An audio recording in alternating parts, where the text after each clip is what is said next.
South Indian super star Rajinikanth 2011 సంవత్సరంలో emesis అనే సమస్యతో ఫైట్ చేశారు. దీంతో శ్వాసనాళాల వాపు చెందడంతో కొన్నాళ్ళు ఐసీయూలో కూడా జాయిన్ అయ్యారు. దీనికోసం సింగపూర్ వెళ్లి ట్రీట్మెంట్ తీసుకుని కోలుకున్నారు. అప్పట్లో ఇలియానా కూడా బాడీ డిస్మార్ఫిక్ డిసార్డర్ కి గురైందట. ఒక దశలో ఇలియానా ఆత్మహత్య చేసుకోవాలనుకుందట. తన బాడీ షేప్ పై కొందరు కామెంట్స్ చేయడంతో ఇలాంటి నిర్ణయానికి పడిపోయిందట. అయితే తనకు తనే ధైర్యం చెప్పుకుని ఈ సమస్య నుండి బయటపడిందట. వైద్య నిపుణుల సందేశాలు క్రమంగా ఫాలో అయ్యేదట. అలా తన డిజార్డర్ నుండి బయటపడింది. ఉల్లాసంగా ఉత్సాహంగా చిత్రంతో టాలీవుడ్ కి పరిచయమైన స్నేహ ఉల్లాల్ కూడా ఆటో ఇమ్యూన్ డిజార్డర్ తో బాధపడిందట. ఇది ఒక రక్తానికి సంబంధించిన వ్యాధి. దీనివల్ల తన రోగనిరోధక శక్తి లోపించిందని తెలిపింది. దీనివల్లే ఇండస్ట్రీకి దూరమయ్యారని ప్రస్తుతం ట్రీట్మెంట్ తీసుకుంటుంది. Lady super star Nayanthara skin disorder తో బాధపడుతుంది.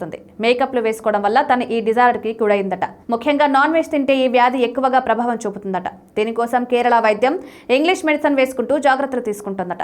అక్కినేని వారి కోడలు సమంత పాలిమార్ఫస్ కాంతి విస్ఫోటనంతో బాధపడుతుంది. ఎండలో కాసేపు ఉంటే తన చర్మం ఎర్రబడిపోవడంతో పాటు దురదలు కూడా మొదలై బాధిస్తుందట. బాగా రంగున్న వారికైతే ఇది మరింత బాధిస్తుంది. దీనికోసం సమంత ఎక్కువగా ఎండలో వచ్చేటప్పుడు తగు జాగ్రత్తలు తీసుకుంటోంది. షూటింగ్ సమయంలో ఈ పరిస్థితి రాకుండా దర్శక నిర్మాతలతో ముందుగానే చెప్తుందట.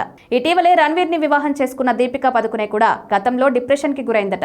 ఈ వ్యాధితో ఎన్నో సమస్యలు ఎదుర్కొని చాలా ఒడిదుడుకులను ఎదుర్కొని ఈ స్థాయికి చేరుకుందట. చివరికి మంచి స్థాయిలో నిలబడింది. తనలాగే ఇలా డిప్రెషన్ గురయ్యే వారి కోసం ప్రత్యేకంగా ఓ మెడికల్ సెంటర్ ని కూడా ఏర్పాటు చేసి కొందరు మానసిక వైద్యులతో చికిత్స ఇప్పిస్తుంది.